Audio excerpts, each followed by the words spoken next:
Hey, it's Chronologically Gaming, the only channel that's perpetually retro because we're playing every video game in order of release. How do you let your husband know you really love him? You encourage and support him running a show about video games. Valentine's Day aside, we got work to do. It's time to go back to 1982 and close out some more releases of September. We were last playing Super Space Mission on the Sinclair ZX Spectrum. What's our next release? We're now going to play on the Commodore VIC-20, and this is Super Chomper. Oh, look, it's the kid from... Oh, it's not really the kid from Atari, and it's not really the Intellivision guy. It's interrupted by William Shatner to tell you about the Commodore VIC-20. Well, Super Chomper is another game we only have a few screenshots for, so we're just going to pop it and play and see what it is. This is by Harley Software, the first we've seen by Harley Software at some time in September 1982.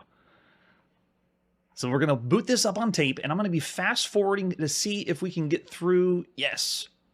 Nice. So it's got two different loading screens, and then after that, we should just be able to type run, and then we're in. Very nice. Harley Software, move the joystick to begin. Let's see what Super Chomper is all about. Very quaint. So it begins with joystick control. I am controlling a blue Pac-Man character. And as I move around the screen, I'm supposed to pick up an object, looks like the number 1, and I'm avoiding the walls as I progressively get faster and faster. Oh, it's adding in bricks with intensity. The music's raising like we're playing something like Space Invaders. Yep, we're going to be speeding up. We didn't get any documentation for this one, so I'm just winging it. Picking up what looks like a football. The number 7 as we go faster and faster. And wait, there's a key on the side. All right, let's see if we pick that up. We can move to the next. Very cool. So this is interesting. This is a combination of Pac-Man without the maze, but it's also a combination of like a snake game or a light cycle game. Game number 1, your score is... Okay, so they give us a score and then ask us if we want to play again. Yeah, sure. Does it just start over at the beginning or do we have another level? Oh, that was it. So once you pick up the key, that's like saying I'm done and I want to lock my score in and you're finished. It doesn't go to a new level. But very weird. It's a snake game that you don't get longer and longer. You're just supposed to survive moving around, moving faster and faster. I really thought this was only going to be Pac-Man since it was called Super Chomper. Yeah, there we go. So I guess picking up a key finishes the level. And we do get a little bit of beats. I know, right? We've reached maximum chomper. So there you go. That's Super Chomper. Of all the games you can be playing right now on a home computer, there's better snake-style games. This one wasn't a true snake-style game. It was a mix of two different genres, though, so I'll give it the plus for that. But I gotta say, of all the games you could play right now, it's bare bones. I even say around 2 stars, you know, average, close to the average range. I'm seeing 2 out by Curtis, Jimmy 2.5. Yeah, 1.5. Very, very basic, simple. I'm going to say 2. It's still bad because the gameplay is pretty simple. Doesn't go level by level.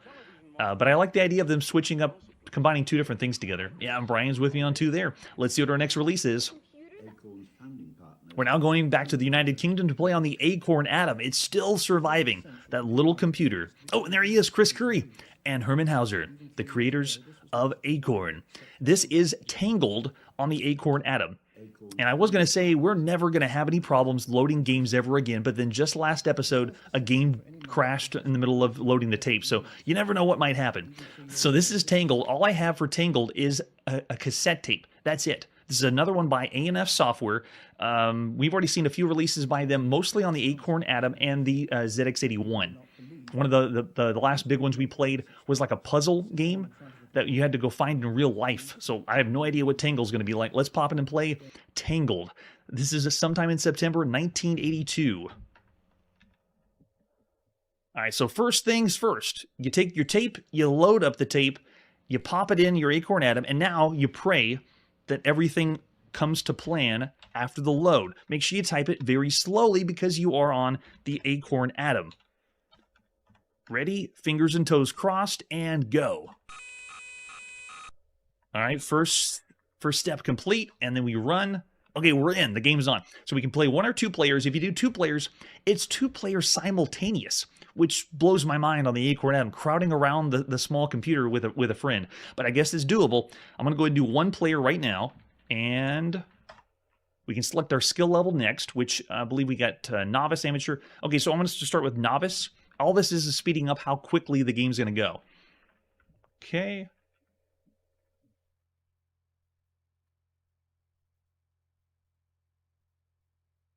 And I realized it wasn't showing there. That looks better. That was a technical difficulty, not a game difficulty. Okay, there we go. And go. All right, so we're in. It's a true snake game. Look at this.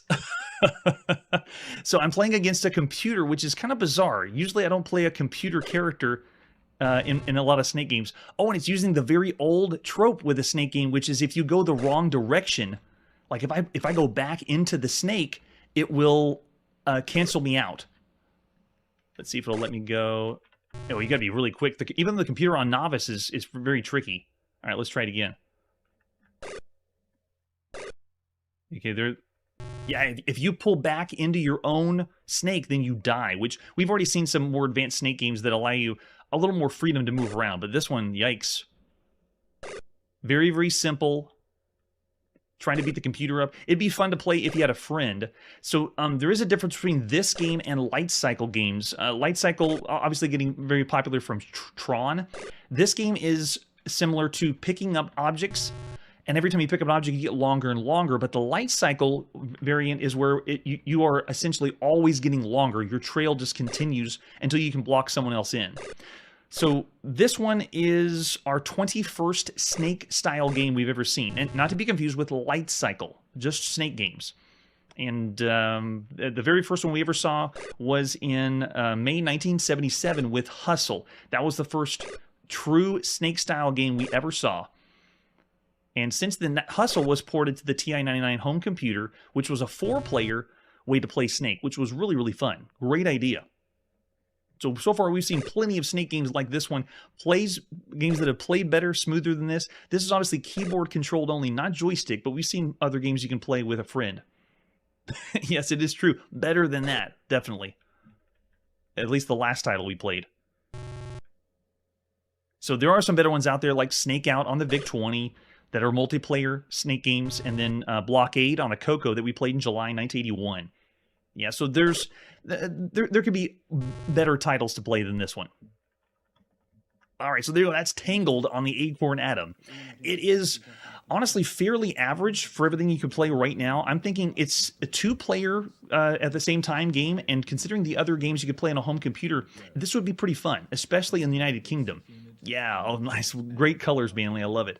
Yeah, that's true. Serpentine definitely does, Errol. There's a lot of other Snake ones out there. Curtis is even saying Bad Range. I would say it has the multiplayer aspect to it, but I still want to say this is still bad, considering everything else you could play on a home computer. There's better multiplayer games and better Snake games that are out there. So 2 stars for Tangled.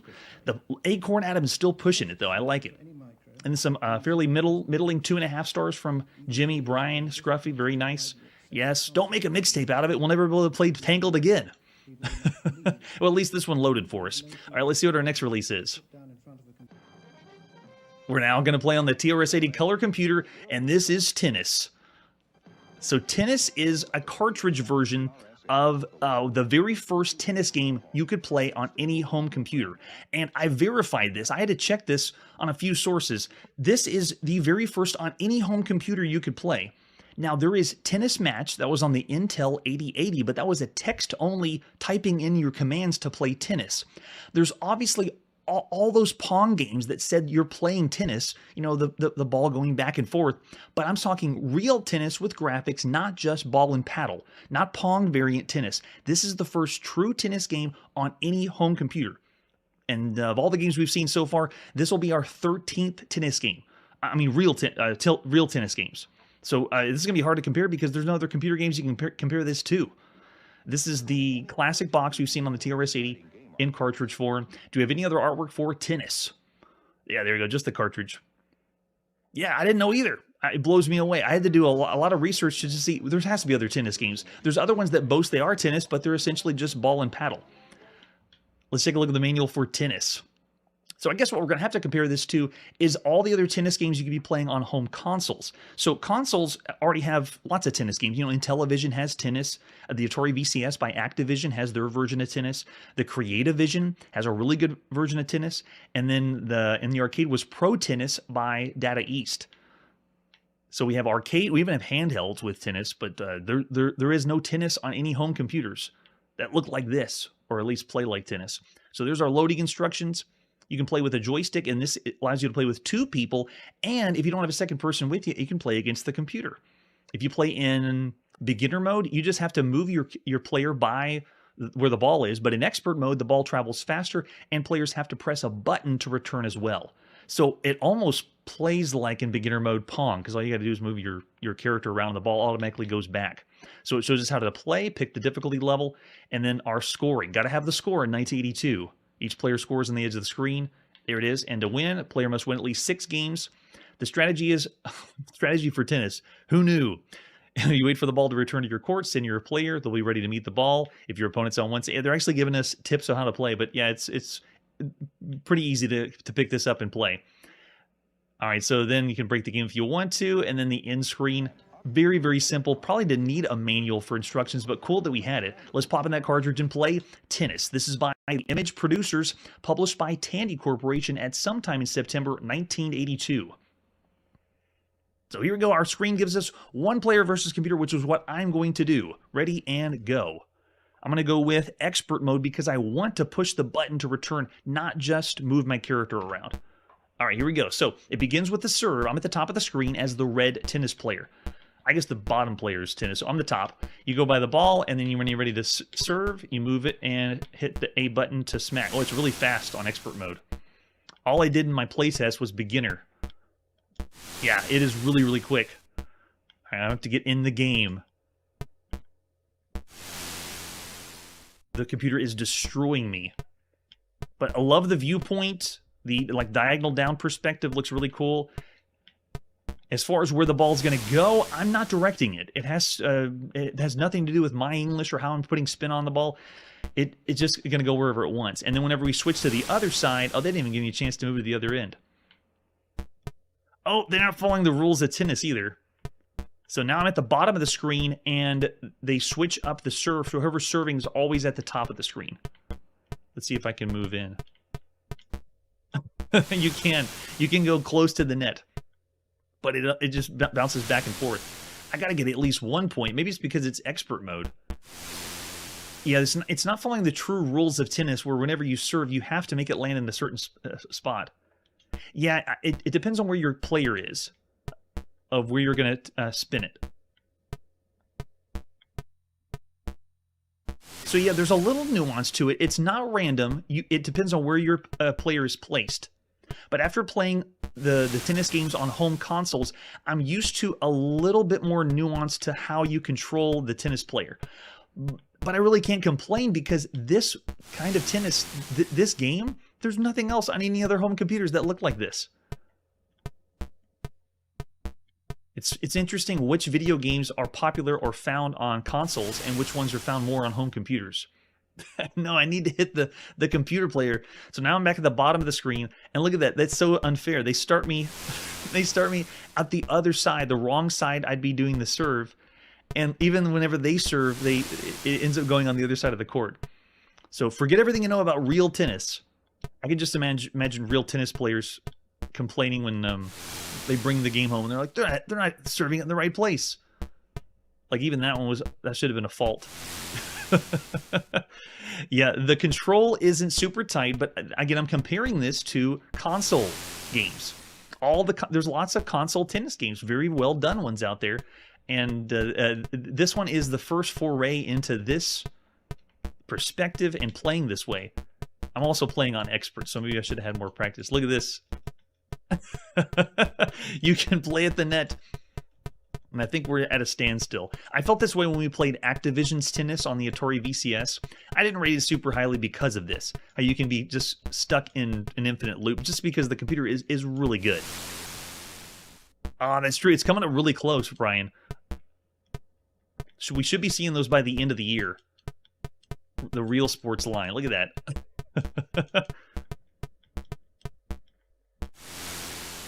There you go. So it does do what you'd expect for a tennis game, but it isn't able to deliver quite so much as the home console versions. I'm looking mostly at the best one so far is Pro Tennis in the arcade by Data East, but that one's in the arcade. But then the Creative Vision Tennis was very well done, and the Intellivision Tennis is very nice. Too cool.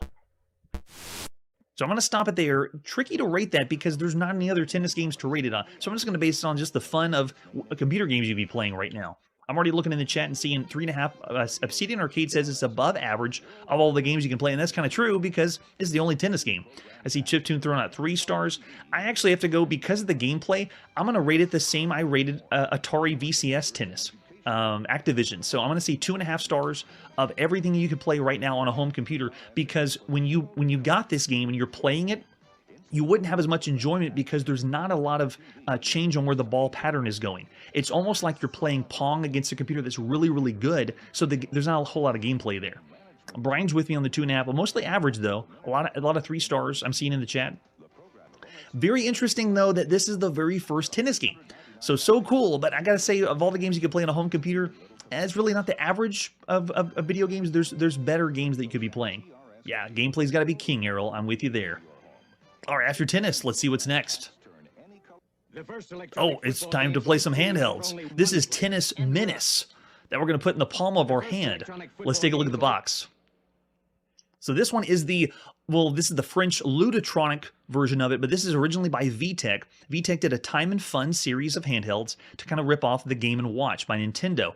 And this one is the tiny, the necklace version of the handheld of a Tennis Menace. So this one's available as a full-fledged Time and Fun LCD, but this is the one you wear around your neck, a really, really tiny version of it. And yeah, there's an example of what it looks like. So we've already seen a few of these kind of really tiny handhelds in some of the magazines we've checked out, but this is the first time we've ever played one. So they're out there. We actually get to check it out. Let's put in the palm of our hand, Tennis Menace by VTech at sometime in September 1982. There you go. Look how tiny it is. The screen is really, really minuscule. So just like the Nintendo Game & Watch or all the Time and Funs, you got Game A, you got Game B. I'm going to go and do Game B, and it shows the time, and then let's go. And then you get those classic tennis tunes that you see. I have 2 buttons just to move left and right. My tennis player. It's so small, but it would be one of those like novelties that you're able to play a video game on such a small screen. They're out now. There's some of them that have been around since 1981. This is the very first time we've seen anything this small where we can actually play a simulator that works for it. And I'm going to zoom it in so you can see a little bit better, but I mean, there's not too much here. To be desired for as far as handhelds go. This one actually plays a little bit like the Snoopy Tennis that we played, but one of the best handhelds that you can be playing right now is Tommy's version of tennis.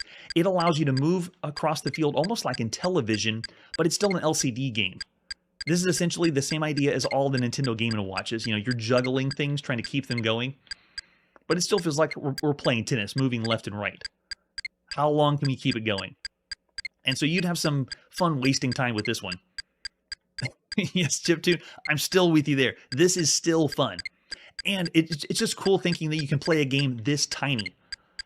Bust it out and show your friends, hey, look, I'm playing a video game that's only, this big. Oh, and I think I dropped the ball. Literally.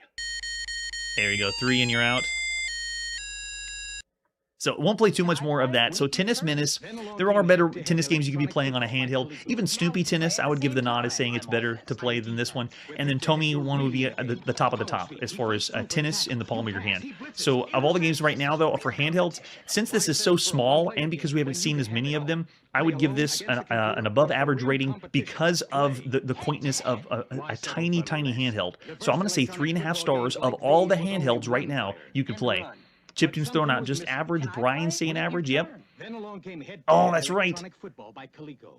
Yeah, that's true. Moving left and right is essentially what the gameplay is, and that's what most of the handhelds would be too. Oh yeah, 3 because of the size. Very nice. Lots of handhelds out there. Let's see what our next game is. Our next release is on the Apple II. This is Tharolian Tunnels. Another one I'm not familiar with. Tharolian Tunnels? All right. Let's check it out. Starting with the box. This one is by Datamost. This one is Datamost's 19th game we've seen on the show, and it's by Rod Nelson. Way to go, Rod. Front of the box is pretty bizarre. The usual artwork we see for sci-fi games looks a little different.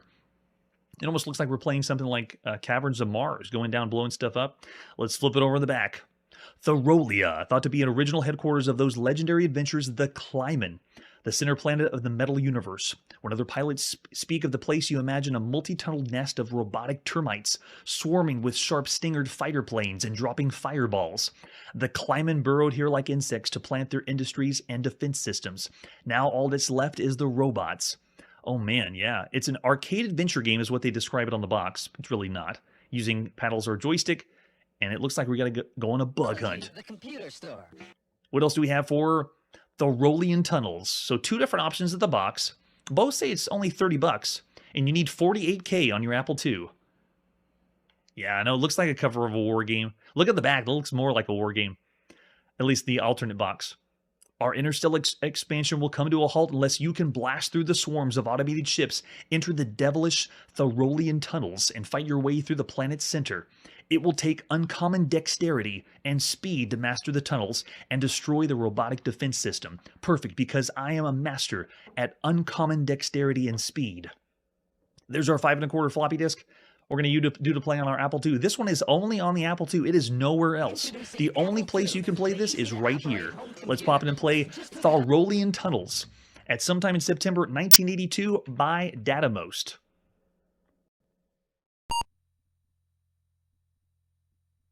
Oh, I think we have to do... Oh, that's right. This one, I forgot. One of the ways to play this, you have to have a certain version of the Apple II for it to work correctly. So let's try this again. At sometime in September 1982. There you go. And it's just like barraging us with sound effects. There you go. Hope it's coming in okay. Really, really cool use of color and using the gradients to make it look like a tunnel, though. Great static screen for the beginning. All right, so you can use keyboard or joystick for this one, or paddles, I think it's also said. And this is our skill level. Let's go ahead and go with Pilot. Here we go. Very, very charming already. The presentation's top-notch. Oh, I'm already getting Space Invaders vibes coming out of the top. Yep, I can fire very little firepower. So 1 shot at a time, and it's like we're playing Space Invaders. I'm having to dodge a few more things, though, so they're throwing a few other things at me besides the ship. So I have like an asteroid or a meteor that's coming at me. Uh-oh. Whoa, I barely got it. Oh, and we move on to another area. Nice. So it went from Space Invaders, and now it really is Caverns of Mars. Wow. Very, very similar to it. And I have a shot... Okay, so I can shoot nice, destructible environments. That's so cool. Notice whenever I fire, my fuel level is going down. So it slowly is using my fuel just to travel down into the Thoroughlian tunnel. But if I run into a tight squeeze, I can shoot away the walls on my way down. Very nice. I love the gameplay change. Yeah, like right there, I just saved my butt barely to slip on through. I also like how it's using the different graphics modes of the Apple II. We just switched to another one from the Space Invaders mode. And let's see what happens next. What's the next mode? Oh, looks like... Okay, now we moved our way to the next area with enemy ships. What? The enemy ships? I don't think I'm actually blowing them out of the way. It looks like I'm destroying them for points. I'm not going to try flying through them, though. All right, here we go. We made it to the next area. This is so cool. It's switching it up to different things. Now, I'm not controlling this. This is almost like a cutscene. It's turning my ship in for the docking station. Very well done. Looks really nice. They're utilizing the color on the Apple II in a great way with the mesh. The mesh looks really nice. Yeah, this is awesome. And there it is, chiptune. You knew it was coming. The docking station means wet farts. Here on the Apple II. Alright, I'm not familiar with this mode. All right, so let's see. Whoa, okay, so you have to push the same button you used to fire graphics, but you have to fire to... Oh gosh, so there's... It was essentially like a reverse lunar lander. You had to fire your thrusters to slow down. So it was another game mode. So that means we went from Space Invaders to Caverns of Mars to Lunar Lander. Okay, incredible. All right, I'm going to go in again. That's awesome. Switching up the game modes is very reminiscent of Gorf and games like that. There's a few that we've seen for shooters that try to change it for you. And some of the really good ones have been like Marauder, that go from a side view Space Invaders, and then it goes to a Berserk style game. So this one's just all shooter, or I guess all spaceship maneuvers. Okay, we're doing a little bit better with timing-wise. Oh, unless we... Okay, when we die, we can just go right where we left off. I like that. Nice, and then go to the next one. So fun.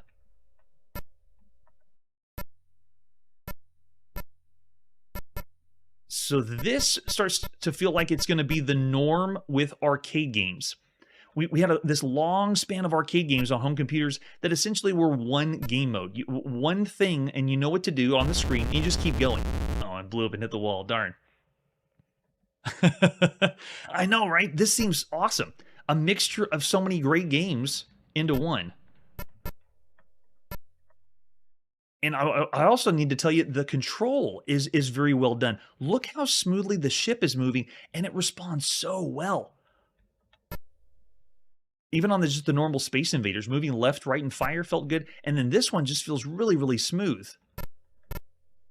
So Rob spent a lot of time on fine-tuning this to have all the different game modes. Now, the next screen... it goes from 4 different screens. The last one is that lunar lander one. That one was a little tricky. That was felt a little bit rough, but everything else, this is great. Yeah, Obsidian Arcade's already thrown out a solid 4 of everything you could play right now on a home computer. Wow, I nearly dodged that asteroid. It is really fast. So I have a way to shoot, but I don't know if it goes away. I want to get to that docking station. Sound effects are lacking with what we could see on other home computers, but it's pretty typical for the Apple II. This is the sounds you're expecting to hear on it. Yeah. Yeah, very nice point, Curtis, about that. So that's it. They changed the graphics mode up, because notice our ship looks different in the first level with Space Invaders. And then now we've changed it to something else. But this is, notice how they've got rid of the lines, and now we've changed it to the docking station, and then they're going to switch back to the lunar lander. There you go. The ship's turning on its side. So cool. Yeah, so this one has a total of 5 different screens, so 5 things you could be doing. Let me see if I... Oh, that was all our lives? No! It's so fun, though. Man, that's awesome. Yeah, another title that I'm going to play after the live show, just to see what happens. I want to see what's next. Or if I can go even further, get to the last screen. So I'm trying to count all of them. Did I get to all 5 or not? It's awesome. All right, so I'm going to see in 3.75, 4 out of everything you can play right now. Yeah, lots of high ratings. So this one, I'm going to say, yeah, I would start at 4 for all the games you could play right now on a home computer. This is going to be what we're going to see moving forward with all computer releases. Changing up the arcade modes. They're doing what Gorf has done. And there's other shooters out there changing from, vertical scrolling shooters to horizontal scrolling shooters, stuff like that. Chris is even saying up to 4.5. Manly saying 4. Yeah, so lots of high ratings. Thoroughly Tunnels is a good one. Now, there's another one we played that was Destructible Environments that had the split screen called Nautilus, where one of the ships was down below as a sub, the other one was on top, and you got to play 2 players at the same time. That's the game I would say is a 5-star game. This one being a 1-player game, but also has a lot of polish. I'll still stick with a solid 4 for Thoroughly Tunnels of everything right now you can play. That's still really, really fun. Yeah, I love all the ratings. That's how you're a chronologically gaming influencer. This is it, history in the making. We're playing every single game. All right, it's time to put our video game playing on pause and play another day. Be sure to check out next episode where we might see some cavity creeps. And there's also A game ported over from M Network to your Atari VCS. That's it for today, and like I always say, game, set, and match. Hey everybody, thanks for checking out the channel and joining me on my quest to play every single video game in order of release. We'll be streaming live every weekday at 9 p.m. Central, so join us and let us know if we missed any games along the way. This video would not be possible without Launchbox, RetroArch, and MAME. Tell all your friends there's some crazy guy named Chronologically Gaming trying to play every single video game. We have links down below that'll send you to places like our Discord and Patreon, and one that says all the video games we've ever played. If you go there, it's a list of everything, and you can click right to the game you want to see. Chronologically Gaming is the name to look for. We are perpetually retro, and we will catch you next time.